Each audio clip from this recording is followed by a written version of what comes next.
અમરેલીમાં બેફામ બનેલા ખનીજ માફિયાઓને લઈને ભાજપના નેતા ડોક્ટર ભરત કાનાબારે કટાક્ષ કર્યો।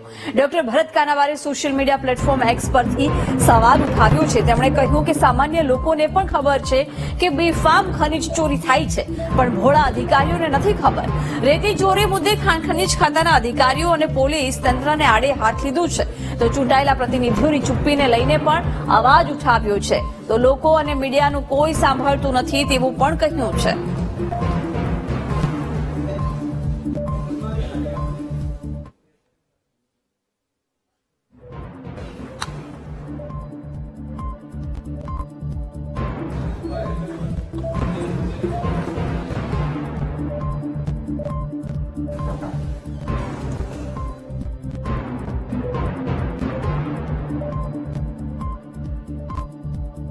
કર્યા છે ખનીજ ચોરીને લઈને એમણે કટાક્ષ પણ કર્યો હતો। તંત્રની નિષ્ક્રિયતાને લઈને તેમણે ટકોર કરી છે। અમરેલીમાં પ્રતિનિધિઓની ચુપ્પીને લઈને તેમણે સવાલ કર્યા છે।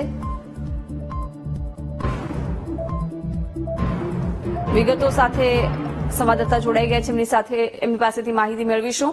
શું વધુ વિગતો છે આ અંગે દિલીપ? જે પ્રકારે ડોક્ટર ભરત કાનાબારે આક્ષેપો કર્યા છે તંત્રની નિષ્ક્રિયતાને લઈને।